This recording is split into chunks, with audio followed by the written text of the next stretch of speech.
I'm moving my baby business from Boise for causes related to my own assumptions about where our stressed economy might be headed. There's advantages to doing business in Ada and Canyon, but the upsides in Canyon are less obvious. Since I'm moving and hope to become an active business and community member, it's in my best interest, and maybe yours, regardless of which county's your home, to know why I think it's better for business in Nampa. To the good, Boise is diverse, depending on their origins and education. The fact that agriculture is the basis of Idaho's economy may be a bit vague. If you're from San Diego, you might not know country roads between towns go east-west every mile, north-south every mile, and bearing in mind hills or waterways, the roads really do point north and west if you've immigrated from Haiti, for example. As long as I'm being helpful, many Canyon residents avoid coming into downtown Boise because they're uncomfortable with one-way streets. Similar to east and westbound country roads, for the most part, one-way streets almost anywhere alternate right then left, unless there's not a river, but some other functional reason why in the middle you suddenly can go both ways. Cities are usually laid out by engineers who, of course, want it to work well for everybody. Once you get the gist of how traffic is designed to flow, and sometimes can't, there might be other reasons you'd like to stay away from Boise, downtown especially, but don't let a little discomfort be the real reason. Many noble Ada residents jump onto Boise's well-designed connector, merge into I-84 West regardless of their destination. Nampa's historic and increasingly more attractive downtown is south of I-84. More Nampa commuters into Boise see cattle, goats and sheep, chickens, alpacas and llamas, as well as infrastructure like slaughterhouses and railroad trackage than do Ada residents with jobs in Canyon. Many commuters must appreciate that alone time, available only during the regularly scheduled traffic pileups / meditation sessions. Perhaps they've reached nirvana. But if you know where you are on a map and where you need to be, sometimes you can go west or east quicker, burning less petrol, taking the scenic and educational route. Besides, there's a few cool roundabouts in Ada County, but I think Canyon has more. In my opinion, canyons are both prettier and their designs make more contextual sense.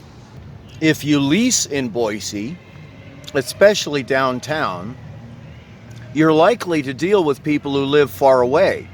There's nothing inherently wrong with outside investment. Boise might want more to finance growth. On the other hand, there's wealthy, community-minded Idahoans if they'd rather help grow Idaho sustainably than whatever they invest in now, even if external interests might be a little more lucrative. If you negotiate with people so far away that you couldn't theoretically walk into their office to plead your case, you're more likely to come away from a phone or Skype meeting feeling you should call SVU before you take your next shower. I suggest most business property in Canyon is owned by somebody who will likely respect you, since maybe they live across town. In a GOP state, conservatives and pockets of progressives, mostly in Boise, seem to agree that diversity enriches Idaho socially, culturally, and even economically.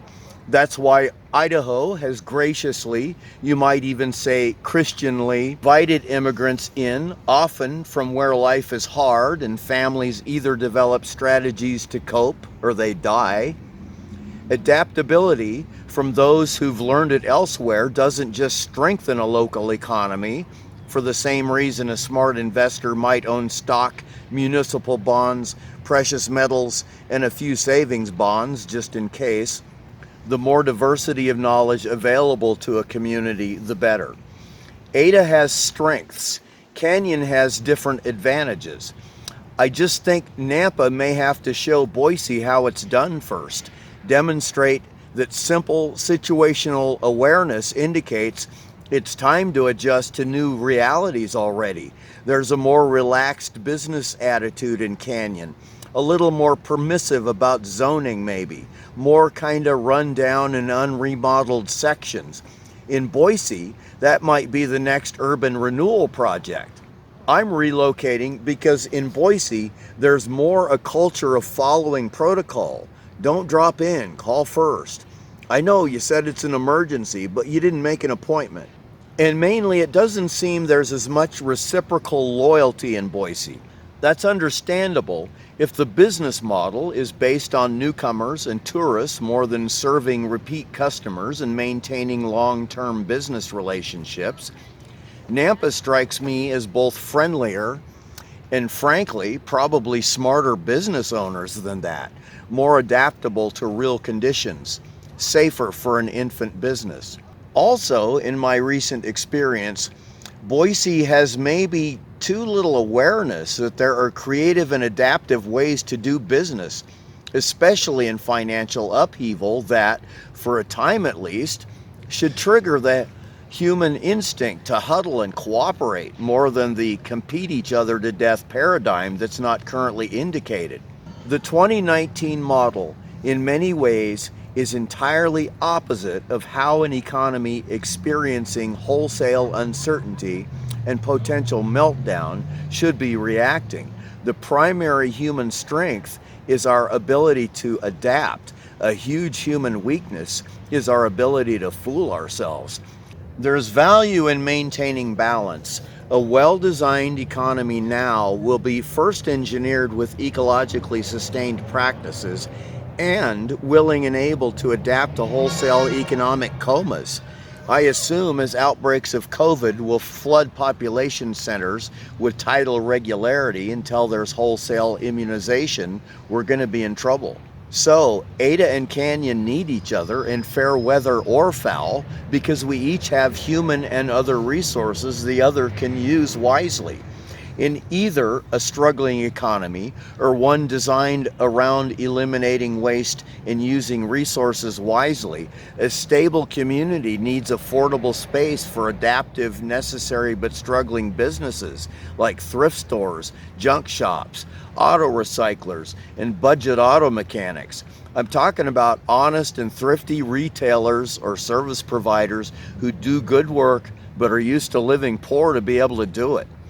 Companies that see the real retail value of loyalty survive longer than the merchant down the street with a boat he rarely uses. Try to empathize a bit if they have to screw a customer a month to keep up the payments. So even if the worst isn't, I'll feel safer from an ecological and economical point of view anyway, and I'll bet a community cooperation and humanity point of view too, starting in about a week, I think. Before I stop yammering so you can tour Nampa with your own soundtrack, maybe show residents that Canyon County citizens don't have fangs and eat their young, let me relate 3 more considerations. First, Boise's community support and infrastructure may be why I haven't seen as many exotic and beautifully dressed immigrants in Nampa, but there's plenty of available space in the few downtown blocks on my walkabout. Nampa could fill them easier with enterprising foreign-born business persons who know how to take advantage of opportunities and might teach our own native-born. If they knew they were welcome, some would come. Maybe people want to know they're welcome first, which is why they're in Boise. Secondly, there may be parking meters in downtown Nampa, but I didn't see any. On a Saturday afternoon, I saw mucho available free parking, 50% of in some shade, of course. Third, and this could be critical, Boise women are very attractive, but they seem to need lots of cosmetics to be so. By an amazing confluence of factors, maybe wholesome living, smarter mating standards, who knows. Women in Canyon County are attractive, but they don't have to wear makeup so much, so it makes me wonder. My name's Jim. You'll see me around Canyon County, maybe taking videos. I have a terabyte already for Ada. It's time to work in the functional heart of the Treasure Valley.